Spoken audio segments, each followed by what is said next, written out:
Return your stimulus check. Some people have to send their payment back to IRS. It is what some people will have to do or may be going through. The stimulus check included in the last wave of coronavirus pandemic relief was meant to help all American taxpayers withstand the economic recession. But there are some rare cases where a person might need to send it back. If the U.S. Treasury Department issues a check to someone who is not eligible, there is a chance they will expect that money back.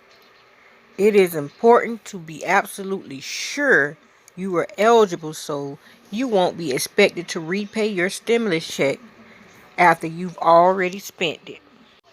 The U.S. Treasury Department has tasked the IRS with issuing a stimulus check to every eligible American, a daunting task that has not always gone as planned.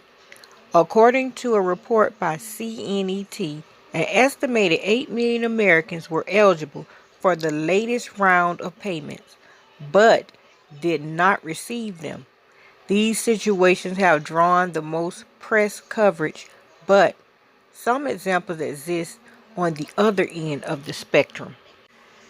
The IRS mistakenly sent out stimulus checks to ineligible people in the spring of 2020, and in some cases, they asked those recipients to pay the money back. It is reasonable to expect similar mistakes to happen this time, rare as it might be. To be sure, the money is yours for keeps. Here is a list of the reasons you might be expected to pay your stimulus check back to the IRS. Non-residential alien status, non-citizen taxpayer, no social security number, adjusted gross income, dependent, deceased, immigrants with non-residential alien status were deemed ineligible for stimulus checks. The policy that Democrats fought hard to reverse in negotiations. In some cases, non-resident aliens still benefited from the other stimulus programs or direct payments sent to their spouses. However, if you are a non-resident alien and received a check addressed to you, it could be an error. Non-citizen taxpayer. The same is true for taxpayers who are not technically U.S. citizens, for one reason or another. If you received a check in this case, it is likely because you filed federal taxes and the IRS had your information on file. However, they could use those same methods to ask for your money back. No social security number.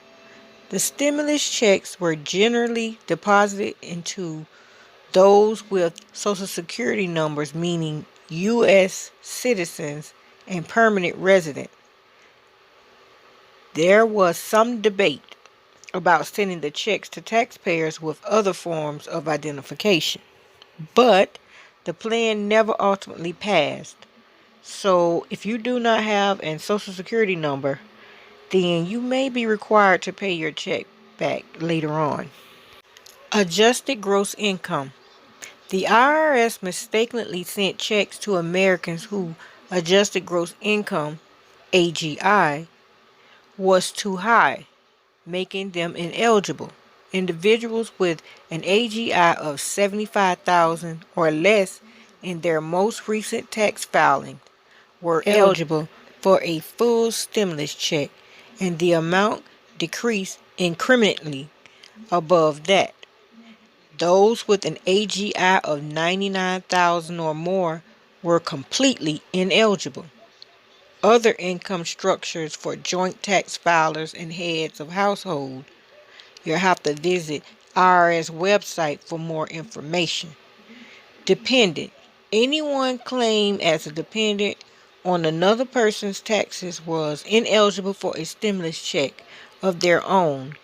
Even a young adult or an elderly family member In some cases, the IRS could ask you to return your payment depending on your status. Deceased. Finally, the IRS famously sent many stimulus checks to deceased Americans, not realizing this situation. If you've received a stimulus check for a deceased loved one, the IRS has said you are expected to return it. However, there is some debate among experts about whether they have the power to recall that money. If you are one that falls in these categories of having to return your IRS stimulus check, this is how to return it. The IRS has published instructions for returning a stimulus check you received in error. To return a paper check that has not been cashed or deposited, you can write void in the endorsement section. On the back of the check, write a brief note explaining why you are returning it. Put these together in an envelope and mail the check to the IRS headquarters in your state. If you have cashed the check but not believe you need to return it, you can make a new check or money order to the U.S. Treasury and write the phrase 2020 EIP in the memo. Again, write a note explaining the situation to the IRS, including your Social Security number or your taxpayer identification number, and mail it to the appropriate IRS office. For more information on any of these scenarios, visit the IRS website. All right, everybody. Thanks for listening to this. If you are one of the people that need to return the stimulus checks, I am so sorry, but IRS is someone you really don't want to play with or disregard in that matter. All right? See you later.